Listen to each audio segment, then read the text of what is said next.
Hola, hola. Les damos la bienvenida a Aprende en Casa 3, un espacio en el que vamos a poder estudiar y divertirnos desde nuestros hogares. Y el día de hoy nos acompaña la maestra Verónica Hernández, a quien recibo con muchísimo gusto. ¿Cómo estás, maestra? Qué gusto saludarte, Jenny, y también a los chicos en casa. Yo súper emocionada por iniciar esta clase. Y es que justamente tenemos el gusto de estar con ustedes en esta clase de historia de sexto grado. ¿Ya están listos? ¡Comenzamos! Maestra Vero, el otro día me estaba preguntando, ¿para qué nos sirve aprender todo lo que hemos visto hasta ahora sobre la prehistoria, la Edad Antigua y la Edad Media? Oh, Jenny, qué pregunta tan interesante. Pues de hecho, los historiadores se han hecho una y otra vez la misma pregunta. ¿Para qué nos sirve la historia? ¿Ustedes, alumnas y alumnos en casa, se han hecho esta pregunta? ¿Qué le responderían a Jenny? Tú, Jenny, ¿qué te has respondido a ti misma? Pues estaba pensando que a mí me ha servido para darme cuenta de cómo los seres humanos hemos ido cambiando a lo largo del tiempo, pero también me ha servido para darme cuenta de que muchas cosas del pasado aún siguen presentes hoy en día en nuestra vida cotidiana. Muy bien, Jenny, creo que le has dado en el clavo. Muchos historiadores han llegado a conclusiones parecidas y han dicho, la historia sirve, entre otras muchas cosas, para comprender cómo es que llegamos a ser lo que somos ahora y también para darnos cuenta de que podemos transformar nuestro presente y nuestro futuro en función de lo que fuimos en el pasado. Sí, creo que la historia resulta muy útil para entender de dónde venimos y hacia dónde podemos dirigirnos como humanidad. ¿Sabes, Vero? Justamente también es bueno conocer la historia de distintas civilizaciones y culturas porque me ha servido para darme cuenta de que la humanidad, desde sus orígenes, ha sido muy diversa y que esa diversidad vale la pena estudiarse, comprenderse y defenderse. Exactamente, Jenny. La diversidad cultural, lingüística, religiosa, política, económica, que aún hoy en día caracteriza a la humanidad, es sin duda fruto del pasado y del tiempo. Y mira, para que continúes con tus excelentes reflexiones sobre el para qué aprender historia en la clase de hoy, quiero invitarlos a ti y a nuestros amigos en casa a redactar cartas de opinión sobre el tema que veremos. ¿Cartas de opinión? Sí, cartas de opinión, como las que han aprendido a elaborar en sus clases de lengua materna, en las que expresen lo que creen o piensan o consideran sobre el tema de hoy, el Islam.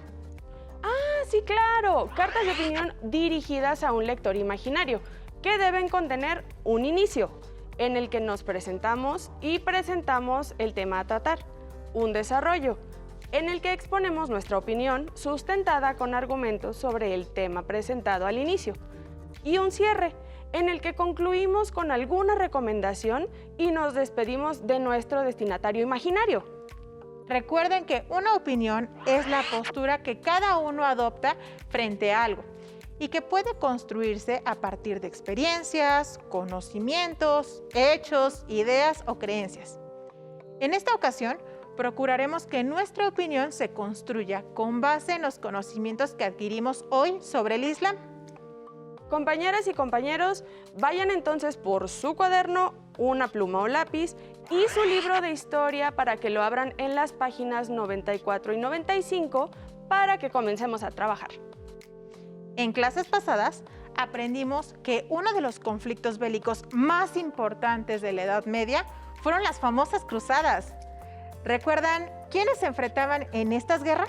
Sí, yo recuerdo que eran guerras entre europeos, defensores del cristianismo, y musulmanes, defensores del Islam. Muy bien, Jenny. Para entender mejor el porqué de estas guerras, debemos conocer el origen de esa otra religión, que por supuesto ya mencionaste, y que también se desarrolló en distintas etapas de la historia. El Islam.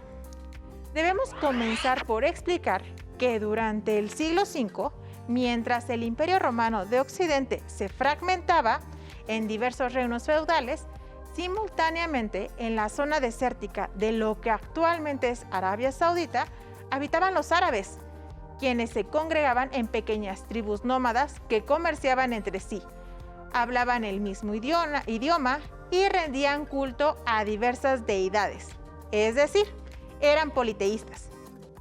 Algo muy peculiar de estas tribus nómadas era que el culto a sus dioses lo rendían en un santuario llamado la Caba, ubicado en la ciudad construida en medio del desierto, la Meca. Por muchos años, las tribus árabes acudían a la Caba a orar, meditar y rendirle culto a sus distintas deidades. Sin embargo, a finales del siglo VI después de Cristo, esto cambió. ¿Por qué? ¿Qué pasó? Se registró un hecho fundamental para las tribus árabes: el nacimiento de Mahoma. En nuestro libro de texto se explica lo siguiente. Mahoma nació en el año 571 después de Cristo, en la Meca, ciudad donde se encuentra el santuario de la Caba. Según señala la tradición, recibió la visita del arcángel Gabriel, a quien identificó como mensajero de Alá, el Dios, la divinidad. Este suceso, conocido como la Noche del Destino, hizo que Mahoma comenzara a predicar una nueva religión monoteísta, el Islam. La palabra Islam significa sumisión a la voluntad de Alá. Y a los creyentes se les llama musulmanes, que quiere decir sumisos. Mahoma tuvo muchos seguidores, pero también muchos enemigos que no estaban de acuerdo con sus ideas. Perseguido por sus adversarios, huyó de la Meca en el año 622 después de Cristo. Este suceso marcó el inicio de la era musulmana y se llamó la Égira, que significa emigración. Muy bien, Jenny. Como se deriva de este fragmento, a partir de las prédicas de Mahoma, las tribus árabes comenzaron a unificarse bajo una sola religión, el Islam. De este modo, dejaron de ser politeístas para convertirse en monoteístas, es decir, creyentes de un solo Dios. Veamos cómo se produjo este proceso con este video. El Islam. En los siglos III y IV después de Cristo, los árabes eran pequeñas tribus nómadas de religión politeísta, es decir, creían en muchos dioses, poseían el mismo idioma y tenían como santuario la Caba, que en árabe significa el dado o el cubo, localizado en la Meca al sur de Arabia. Este monumento es un fragmento de meteorito cubierto de una tela negra bordada en oro hacia el cual todos los musulmanes oran 5 veces al día. Las tribus árabes eran pacíficas y se dedicaban a comerciar entre ellas. Solo una pequeña parte del territorio de Arabia era cultivable debido a su naturaleza desértica, así que la agricultura no tuvo un gran desarrollo. En el siglo VII después de Cristo, todas las tribus árabes se unificaron bajo el liderazgo de Mahoma, al adoptar una nueva religión, el Islam. A partir de entonces comenzó su expansión y formarían un gran imperio. Mahoma y el nacimiento del Islam. Mahoma nació en el año 571 en la Meca, ciudad donde se encuentra el santuario de la Caba. Según su tradición, recibió la visita del arcángel Gabriel, a quien identificó como mensajero de Alá, el Dios, la divinidad. Este suceso, conocido como la Noche del Destino, hizo que Mahoma comenzara a predicar una nueva religión monoteísta, el Islam, cuyos seguidores son llamados musulmanes. Tuvo muchos seguidores, pero también enemigos que no estaban de acuerdo con sus ideas. Debido a estos últimos, huyó de la Meca en el 622. Este suceso marca el inicio de la era musulmana y es llamado la Égira, que significa la emigración. Mahoma se dirigió a la ciudad de Medina, donde se dedicó a escribir el Corán, en el que plasmó los principales preceptos del Islam, que son la existencia de un solo Dios verdadero, al cual llamó Alá, y describió los deberes de los musulmanes. Entre ellos están la oración, la profesión de la fe, la caridad, los ayunos y la peregrinación a la Meca por lo menos una vez en la vida. También en este libro se incluye la obligación de los musulmanes de participar en la Guerra Santa, llamada Yihad, para defender y difundir su religión. Para el año 628 después de Cristo, Mahoma regresa al mando de un ejército a la Meca. Poco a poco sometió a todas las tribus a las cuales les impuso la religión islámica. De este modo, unificó a los árabes bajo una misma fe y un solo gobierno. Tras la muerte de Mahoma, en el año 632 después de Cristo, los califas, del árabe jalifa, que significa reemplazante, continuaron con la expansión de la doctrina y conquistaron una región muy extensa que abarcó Mesopotamia, Siria, Persia e India. Los califas también ocuparon Tierra Santa, Egipto y el norte de África, y a principios del siglo VIII cruzaron el estrecho de Gibraltar para conquistar la mayor parte de la península ibérica. Intentaron conquistar Francia, pero fueron derrotados. Los árabes fundaron varios reinos en la península ibérica y permanecieron en este sitio durante 8 siglos. Esta ocupación influyó de muchas formas al mundo occidental, ya que introdujeron conocimientos de los chinos como la brújula. La influencia en la arquitectura todavía se puede ver en el sur de España, y la gran mayoría de los nombres que empiezan con la letra A son de origen árabe. También, gracias a los árabes, los conocimientos de la Grecia clásica se retomaron nuevamente. Mientras dominaron España, las ciudades de Toledo y Córdoba fueron grandes centros culturales. ¡Qué interesante historia!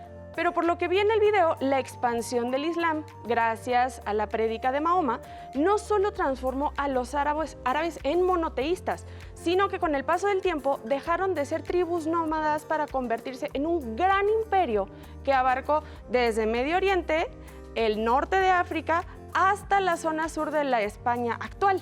Exactamente, Jenny.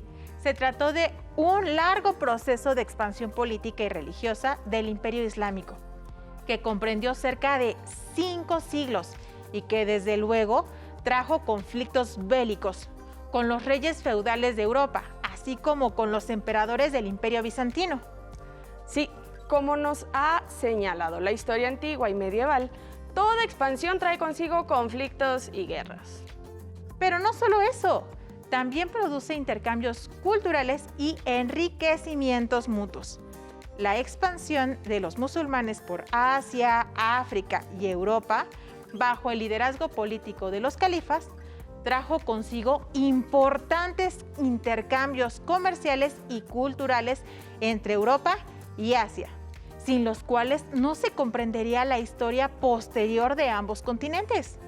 Aquí en nuestro libro de historia se explica que la expansión del Islam, sobre todo la ocupación que llevaron a cabo en la península ibérica entre los años 711 a 1492, tuvo notables consecuencias para la cultura occidental, ya que los musulmanes dejaron una herencia importante, como las aportaciones lingüísticas al español, además de que redescubrieron los conocimientos griegos e introdujeron en Europa diversos saberes chinos.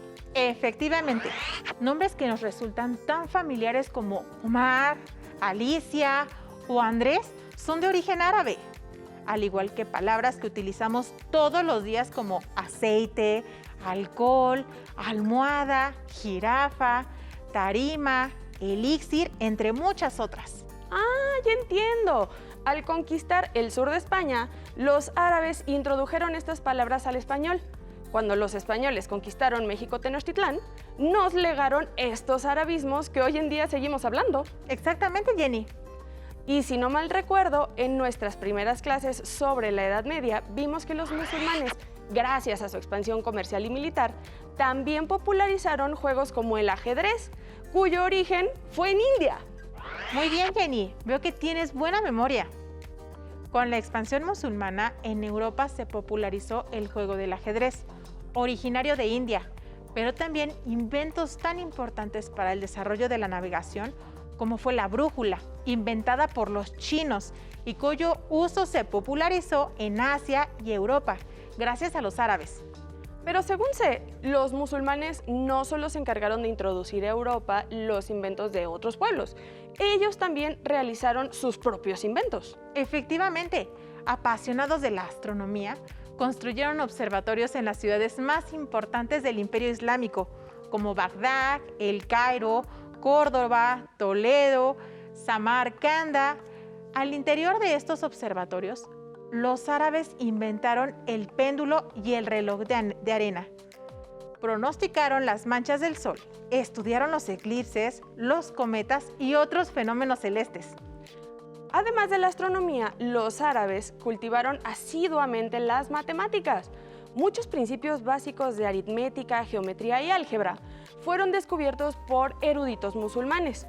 Es más, los números y el método de contar que hoy utilizamos fueron inventados por los árabes.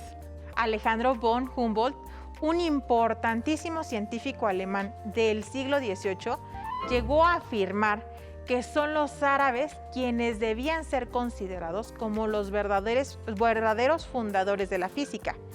Y es que, entre otras cosas, fueron eruditos árabes los que escribieron un tratado de óptica, que hoy en día es el principio de la óptica moderna. A esto hay que agregar sus aportes a la arquitectura, las artes plásticas, la literatura y la filosofía. Fue gracias a los árabes que se logró la reintroducción y relectura de los griegos por parte del mundo europeo. Pero, a ver. Si los musulmanes hicieron tantos aportes a la cultura europea, ¿en qué momento comenzó el conflicto y la guerra entre el mundo islámico y el mundo cristiano europeo? Muy buena pregunta, Jenny. En su proceso de expansión, los musulmanes ocuparon desde el siglo VII Jerusalén, considerada Tierra Santa por los cristianos europeos, por ser ahí el lugar de nacimiento de Jesús. Desde el inicio de su expansión, los musulmanes se enfrentaron al Imperio Romano de Oriente, Bizancio, conquistando territorios. En el año 711 comenzó la guerra entre cristianos y musulmanes por el territorio de la península ibérica. El avance de los árabes en Europa fue detenido por Carlos Martel en el 732. A partir del siglo XI, los reyes europeos se lanzaron a la reconquista de Jerusalén y fue en ese momento que las guerras de las cruzadas comenzaron. El afán tanto cristianos como de musulmanes por defender sus creencias religiosas frente a las creencias de los otros, así como el afán de ambas civilizaciones por expandirse territorialmente, hizo de la guerra un hecho prolongado. Vaya, es muy interesante, maestra. Y la religión musulmana sigue existiendo hasta nuestros días, ¿cierto? Claro que sí. Existe en todo el mundo, pero principalmente en los países de Medio Oriente. ¿Será que podemos conocer un poco más de su religión para que a partir de ello comprendamos mejor las diferencias? Claro que sí. Para eso les traje un video. Vamos a verlo. Las 5 columnas del Islam. El mundo es uno y la fe es diversa. En sus contextos, las civilizaciones han creado normas de expresión sagradas que acompañan la cultura y el modo de vida.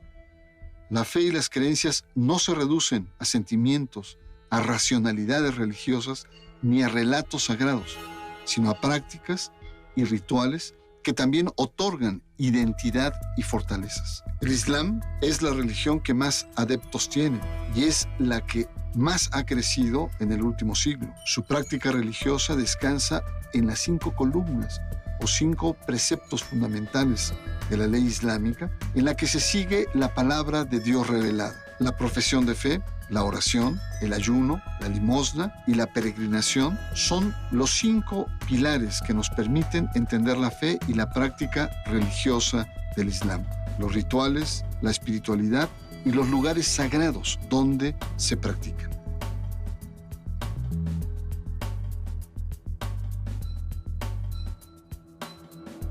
¿Cuántos prejuicios y estigmas tenemos del Islam? A quien reconocemos más bien por el carácter beligerante, fundamentalista, más que por sus prácticas religiosas y de espiritualidad. Ese es nuestro reto hoy, aquí en Sacro y Profano, conocer el Islam realmente existente, el Islam que practican pues más de 1.000 millones de seres humanos. Y agradezco la presencia de Amina Al-Yeraji, entrañable amiga, ministra de culto de la Orden Sufi Al-Yeraji de México, y asimismo mi reconocimiento por el rigor y admiración también del doctor Hernán Taboada, investigador de la UNAM. Hernán, ubícanos un poco el Islam en este momento, sobre todo estas imágenes contrastantes que ya hemos conversado varias veces, esta imagen del fundamentalismo al Islam realmente existente. Bueno, los islam realmente existentes, ¿no? Recordemos, siempre es útil empezar con los diccionarios, la enciclopedia. Es la segunda gran religión existente del mundo por número de adherentes, probablemente se convierta en la primera en pocos años, ¿no?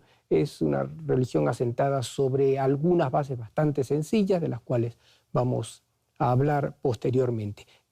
Hay muchas variedades del Islam. Esta imagen a la cual te acabas de referir responde a algunos grupos. La mayoría, ¿no?, de los 1.500, 1.600, quizá 1.800 millones de musulmanes en el mundo, de los cuales muchos aquí en México y en América Latina responden a otras tradiciones. Muy bien, y la realidad espiritual en contraste con estos grupos más fundamentalistas, ¿cómo lo podrías contrastar, Hernán? ¿Cómo lo podría contrastar? Es sencillo, basta conocer directamente a los musulmanes, vivir, aunque sea visitar algún país islámico.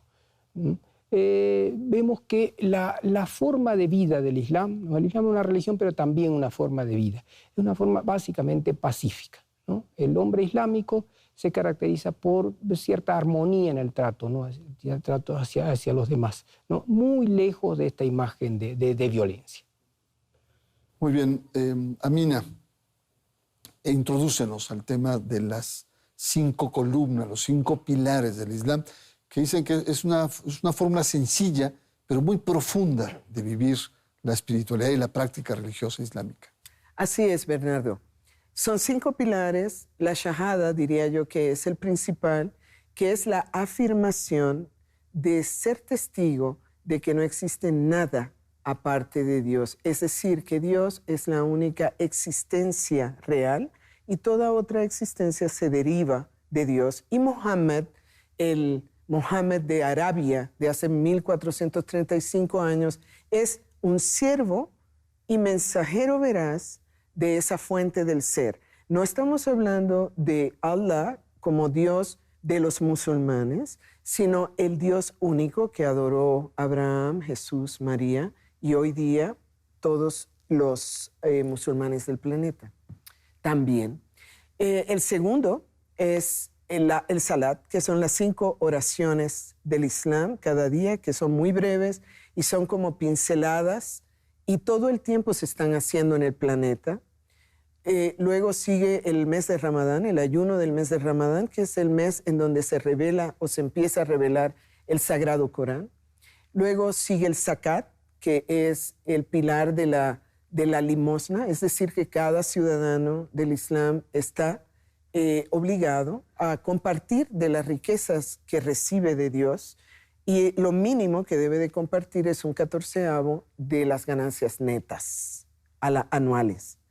Y el último es la peregrinación, que se entiende que cada musulmán, si tiene los medios económicos, debe de llegar a la ciudad santa de Meca, donde se encuentra la Kaaba, que es este santuario en donde hay constantemente adoración a Dios y esta Kaaba significa el corazón humano, representa el corazón humano libre de ídolos, que fue la misión del profeta, que fue limpiar esa Kaaba que originalmente la construyó Abraham de los ídolos. Muy bien, muchas gracias, Amina. ¡Ándale! No sabía que el Islam había crecido tanto en el último siglo y tampoco que tenía tantísimos adeptos. Así es, y como pudimos observar, es una religión muy interesante que vale la pena comprender. Aquí en México también hay personas practicantes del Islam, y al igual que con toda la gente, es importante respetar sus creencias. Yo quiero seguir estudiando las 5 columnas del Islam, maestra. Gracias por el video. Y más porque una mujer musulmana es quien nos explica sobre el tema. Creo que aquí hay una lección de la historia sobre la cual podemos escribir en nuestras cartas de opinión y cerrar esta clase. ¿Por qué los seres humanos a lo largo de la historia hemos transformado momentos de un fecundo intercambio cultural en guerra y destrucción? Ustedes, compañeras y compañeros en casa, ¿qué opinan? ¿Creen que en el futuro, de acuerdo con lo que nos enseña la historia, sea posible el encuentro entre culturas distintas sin un afán de conquista y destrucción? ¿Creen que sea posible concebir y construir una historia humana sin la guerra? Los invitamos a que escriban sus opiniones en sus cartas dirigidas a sus familiares o amigos. Recuerden que historia no es solo una asignatura que nos sirve para aprender sobre qué pasó hace mucho tiempo atrás, sino también para reflexionar sobre lo que somos en el presente y lo que podemos llegar a ser en el futuro. Maestra Vero Hernández, muchísimas gracias. Ha sido una muy buena clase y estoy muy intrigada en saber más sobre otras culturas. Sí, creo que podemos opinar muchísimo sobre el Islam. Y bueno, chicos, les queda como reto. Hasta luego. Si te es posible, consulta otros libros y comenta el tema de hoy con tu familia. Si tienes la fortuna de hablar una lengua indígena, aprovecha también este momento para practicarla y platica con tu familia en tu lengua materna. Por hoy hemos terminado con el Islam y la expansión musulmana de historia de 6º grado y espero lo hayan disfrutado tanto como nosotras. A continuación, geografía. ¡Nos vemos! Pero antes, vamos a movernos un poco.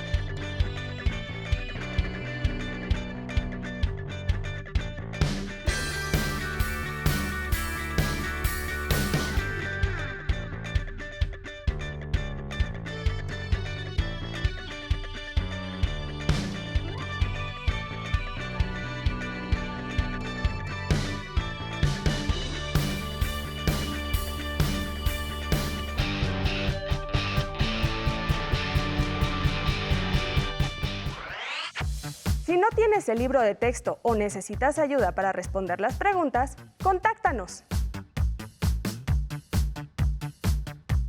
Para solicitar apoyo pedagógico, comunícate con maestras y maestros de lunes a viernes de 8 a 20 horas al teléfono 55 41 72 04 13 con 100 líneas.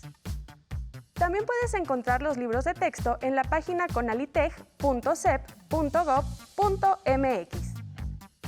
Si quieres volver a ver los programas de Aprende en Casa, los puedes encontrar en la siguiente liga: aprendeencasa.sep.gov.mx. Enseñaremos cómo armar un cubrebocas con ayuda de un adulto. Necesitarás un plumón o una pluma, una playera de algodón que ya no uses, una regla y tijeras. Recuerda que la manipulación de estas debe estar supervisada por un adulto. ¡Empecemos! 1. Estira la playera a lo largo y a lo ancho. 2. Marca con el plumón o la pluma y con ayuda de la regla 10 centímetros de largo, partiendo de abajo hacia arriba. Repite el paso anterior del otro lado de la playera. 3. Traza la línea horizontal entre los dos puntos. 4. Con ayuda de un adulto, corta sobre la línea horizontal que marcaste. Asegúrate de cortar por fuera de la playera. No introduzcas las tijeras en ella. 5. Ahora tenemos un pequeño pedazo de playera.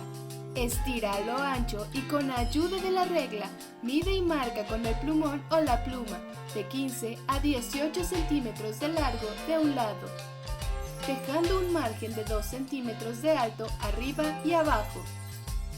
6.